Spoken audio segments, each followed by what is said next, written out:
Le train pour l'emploi et l'égalité des chances repart avec 10 entreprises à bord qui proposent de l'emploi, de la formation, de l'alternance et toute information et conseils qui permettra aux candidats d'accéder plus facilement à l'emploi.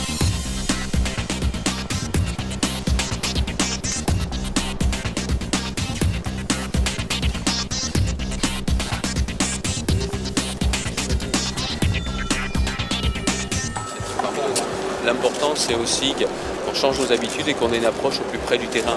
Moi, je reste persuadé que politique de l'emploi, il faut une nouvelle approche par bassin d'emploi. Pourquoi? C'est par bassin d'emploi et en allant sur le terrain que vous voyez quelles sont l'une des premières difficultés qu'on rencontre. Il y a beaucoup d'offres d'emploi qui ne sont pas pourvues. C'est-à-dire qu'il y a des entreprises qui ont du travail à donner et on ne trouve pas en face. Je pense qu'en restant dans nos habitudes, on n'y arrivera pas mieux. Donc, je souhaite qu'on ait vraiment une approche bassin d'emploi par bassin d'emploi, aller gare par gare, pour aller à la rencontre et des entreprises et des demandeurs d'emploi. Aujourd'hui, il y a trop de personnes qui sont sans emploi, il y a trop de jeunes qui se demandent si on va s'intéresser à eux, il y a trop de jeunes des quartiers qui disent alors c'est pas pour nous.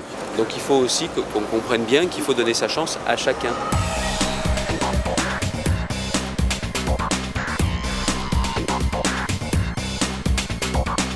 L'égalité des chances, c'est le fait que pour tout le monde, quelles que soient ses origines, quel que soit le quartier d'habitation, il y ait non pas des offres au rabais, des vrais faux postes, mais les mêmes postes pour tout le monde. C'est ça l'objectif. Et les entreprises qui sont sur le train de l'emploi s'engagent à ce que, qui que l'on soit, les offres d'emploi soient les mêmes pour tous, les modes de recrutement les mêmes pour tous, et donc on n'ait pas des emplois au rabais.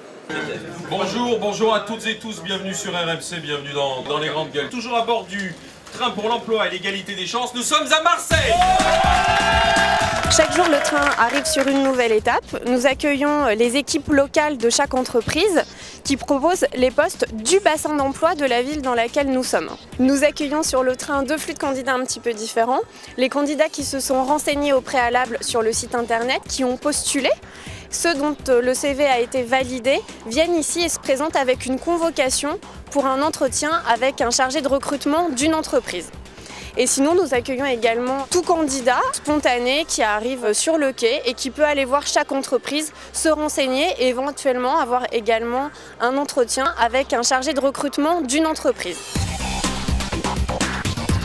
Donc Monster est un site qui permet de faire entrer en relation des candidats avec des recruteurs et donc nous avons voulu relayer cette opération au plus grand nombre pour les informer de l'intérêt de venir sur ce train pour trouver un job. C'est beaucoup plus pragmatique que le curriculum vitae.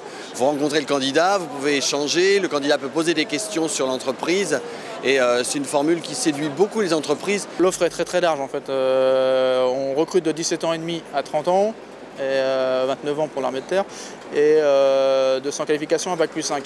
C'est l'ensemble de la restauration qui s'est réuni pour dire nous sommes en capacité de recruter 50 000 personnes là dans les 18 mois qui viennent.